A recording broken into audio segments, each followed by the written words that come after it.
السلام عليكم ورحمة الله وبركاته. ازيكم يا حبايبي؟ عاملين ايه النهاردة؟ الفيديو بتاعنا كده حاجة عظمة وجمال وخضرة، حاجة كده من عند ربنا تريح بالك ونفسك. الفيديو ده فين يا هنود؟ الفيديو ده كنا احنا في مشوار، رايحين دمياط.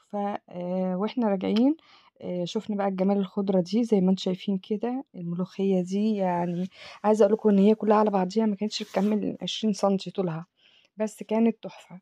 يعني بصوا لسه شايلينها من الارض، ما شاء الله. بصوا الخضرة والجمال والالوان، ده بقى الكرنب الراعي الرسمي. الخضرة دي ايه يا هنود؟ دي الخضرة بتاعة المحشي. فطبعا احنا واحنا ماشيين على الطريق خلاص الكرومب زغلل علينا بطريقه مش قادره اقول لكم عامله ازاي، وانتوا عارفين بقى وقام وفيديوهاتي انا وقام. فطبعا هو عمال بيناكف اهو مع المزارع بتاع الارض. بصوا بيطلع الحاجه من الارض، كانت ساقعه جدا جدا جدا يعني، وريحتها مش قادره اقول لكم. يا جمال الطبيعه والارض والخضره كده لما تاخديها طازه. تمام يا حبايبي. فتعالوا بقى بينا نشوف الجولة بتاعتي اللي احنا عملناها، عشان انا بحب اشارككم في كل خطواتي وتشوفوا الجمال والحلاوة اللي احنا بنشوفها. تعالوا بقى نشوف الجمال ده. اهو دلوقتي عمو قام اهو. بصوا يعني انا مش عارفة هو جايب ليه ده كله، انا مش عارفة. دي ملوخية وخضرة. وبصوا الورقة العريضة دي اللي هي قدام دي حاجة اسمها سريس، يعني اخواتنا اللي هم بيروحوا الأرياف عارفينها. دي حاجة طعمها جميل جدا، يعني زي الجرجير والحاجات دي، بس دي الفايدة بتاعتها أقوى لما تاكليها مع الجبنة. بصوا بقى زرع الملفوف لسه هو ملفش، يعني هو الراجل قال لي لا ده لسه بدري عليه. وده زرعة بطاطس. كان نفسي صراحة اشتري بطاطس، بس يعني ما كانتش لسه ان هي طلعت. بصوا الجمال. سِبت أنا الدنيا والبيع والشرا والخضرة وقام عمّال يناكف مع الناس، ورُحت بقى للمناظر ديّة. قُلت استحالة إن أنا أفوّتها إن أنتم تشوفوها. بصوا الجمال، عيشوا بقى اللحظة الجميلة دي، السما مع البحر. بصوا انعكاس الشجر والسحاب في المَيّة، حاجة خيال. يعني أنا ما هَمّنيش اللي أنا اشتريته قد ما اهتميت وفرحت بالمناظر الجميلة دي اللي أنا صورتها لكم. بصوا شايفين النيل والسما، وأدي جمال الكرنب رجعنا له تاني. يعني بصوا عايزة اوريها لكم من جوه ما شاء الله. يعني احنا اشترينا طبعا كالمعتاد، مش بنشتري واحدة، احنا بنشتري بقى.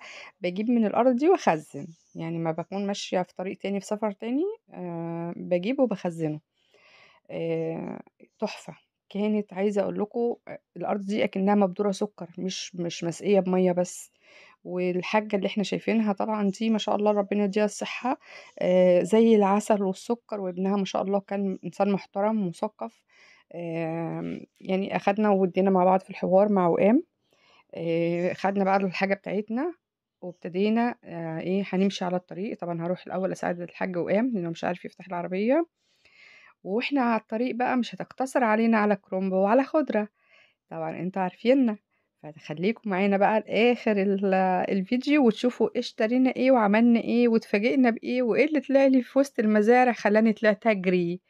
فيا رب تتابعوا بقى الفيديو للاخر، ومش عايزه حد يضحك يعني. كلنا بنمر بالموقف دوت. تمام. وقام حط الحاجه ورجع بقى قعد يتكلم مع الحاجه. صراحه عملوا لنا واجب حلو قوي، عملوا لنا شاي كان تحفه. ومشينا ما طولناش يعني، اشترينا الحاجة وحاسبنا ومشينا. انا حبيت بس اوريكم زرعة البطاطس، بصوا شكلها عاملة ازاي. بص الزرع، اللون مع لون السما والسحاب.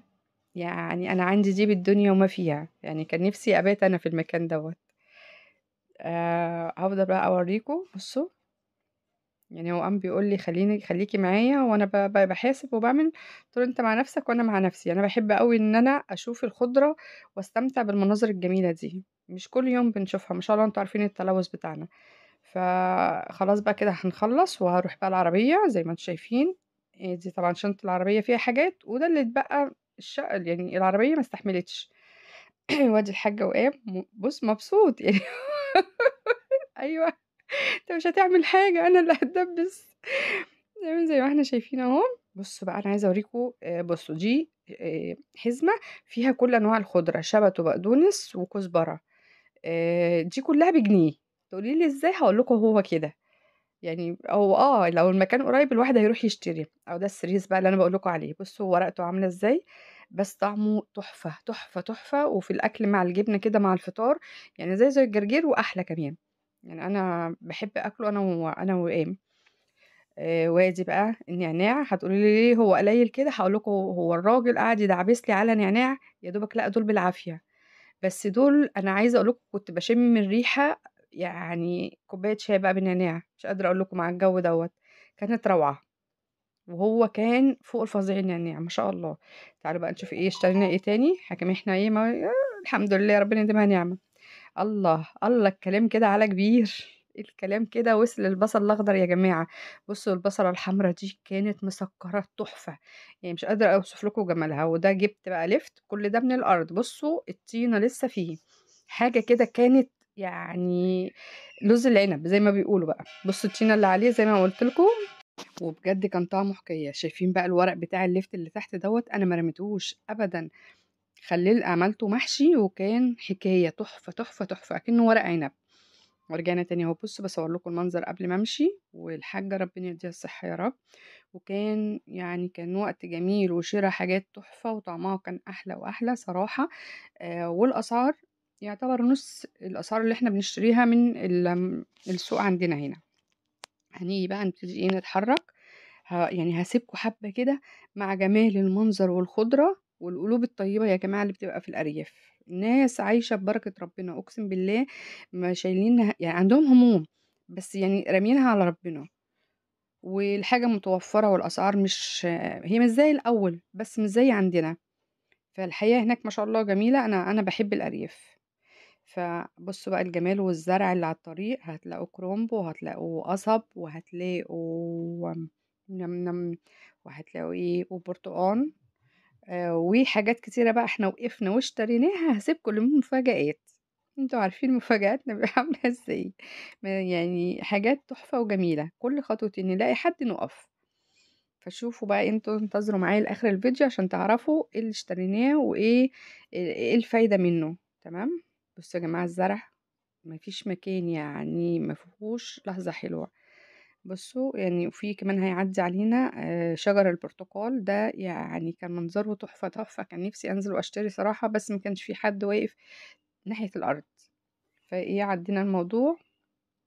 بُصّوا السما مع أنا كنت فاكرة دي مسلة، يعني هي طلعت مش مسلة. طلعت اللي هو العمود بتاع دخان مصنع الطوب، اللي هو بيبني الطوب ده اللي إحنا بنبني بيه، هو دوّة، مصانع طوب كتير أوي هناك، وده مسجد هناك بقى كان فيه الفخراني. الفخراني ده مشهور أوي هناك بالبليلة يا جماعة. طبعًا أنا ما صوّرتش، مش عارفة ليه ما صوّرتش وإحنا جوّه، بس ما علينا.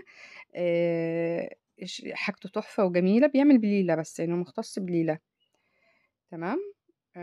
وهنمشي بقى على طريقنا تاني بعد ما خلّصنا عند الفخراني والأرض الزراعية وجمالها. بُصّوا، حياة تانية. طبعًا وأنا عايزة أقول لكم بقى إن الموقف اللي حصل لي وفي الفيديو دوّة، إن أنا أخاف عارفين بُصّوا البرتقال أهو، شايفينه؟ يا عم استنى يا عم الحاج، آدي البرتقال متعلّق بس كان برضه لسه فيه أخضر، فعشان كده برضه ما تشجعناش إن إحنا نقف. بُصّوا الجزار ده عمل لنا باي باي يعني شافني وأنا باصوّر الجمل فراح عامل لي باي باي، تمام. بُص بقى بدايتنا أهي، شُفت أول حاجة عدِّت، تاني حاجة دي الكاكا، دي البلد دي بتاعة فاكهة الكاكا. طب يا وقام نقف نشتري، هو مصمم إن هو يكمّل، ليه بقى؟ عشان هو عايز يروح للست دي مخصوص، لإن هو كان راح لها قبل كده صراحةً والحاجة بتاعتها كانت تحفة، فقال لي: "أنا مش هاشتري من عند أي حد غير من عندها."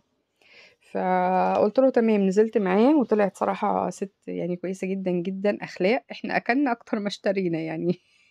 بُصّوا جمال الفاكهة ولونها وهي على الطريق، ما فيش تراباية عليها. هو أي نعم إحنا كلناها، بس عادي يعني مسحناها وكلنا، تحفة. أنا بقى استأذنت السِت قُلت لها: "يعني هو أنا ممكن أنزل أصوّر في الأرض بتاعتِك اللي هي فيها الكاكا دي والزرع؟" قالت لي: "آه انزلي يا حبيبتي ما فيش أي مشكلة وخدي دوقي وأنتِ بتصوّري." قُلت لها: "طَب الأرض أمان؟" قالت لي: "أمان." قُلت لها: "ما فيش أي حاجة هتطلع لي كده ولا كده؟" قالت لي: "أبدًا، انزلي وما تخافيش." وهي النازلة، أنا لسه بابتدي أصوّر يا شباب وبابُص أزارع ولقيت لكم الأسدين اللي أنا جبتهم دول، بُصّوا أسدين طالعين عليَّ. أقول لهم مين فينا هيجري الأول أنا والّا مين هيجري؟ أنا جريت صراحة ما لحقتش إن أنا أفكّر. جريت منهم وخُفت اترعبت، يعني أنا واقفة عشان أشد الثمرة بتاعة الكاكا، لقيتهم بقى إيه جايين عليَّ الحبايب دول، فجريت صراحة قُلت له: "اجري." خلاص اشترينا منها والحمد لله وتمِّت الشِرا بكل خير، وأكلنا كمية كاكا من عندها تحفة. وابتدينا نمشي بقى على الطريق، وإحنا ماشيين طبعًا قابلنا إيه، هتهزروا فزّروا هنقف المرّة الجاية على إيه، على العيش، ما إحنا ينفع نروح الأرياف من غير ما نجيب العيش البتاو ده؟ ما إحنا جايبين السريس، فجِبنا العيش ده زي ما أنتم شايفين كده، الشنطة الكبيرة دي بصراحة كان طعمه تحفة جدًا، جدًا، جدًا، يعني لولا بُعد المسافة عن البلد اللي إحنا سافرناها دي لظروف معيّنة، بُص بقى أستاذ وئام سابني وقُلت له نِفْسي في البطاطا في الذرة، سابني وراح يشتري وناكفنا مع الراجل وكان دمّه زي العسل والسُكّر، وفعلًا كان ختامها مسك معاه، ويا رب أتمنى يكون الفيديو بتاعي عجبكم، ما تنسونيش في اللايك والشير والاشتراك في القناة وتفعيل زر الجرس عشان كل جديد يوصل من عندكم من عندي لعندكم، باي.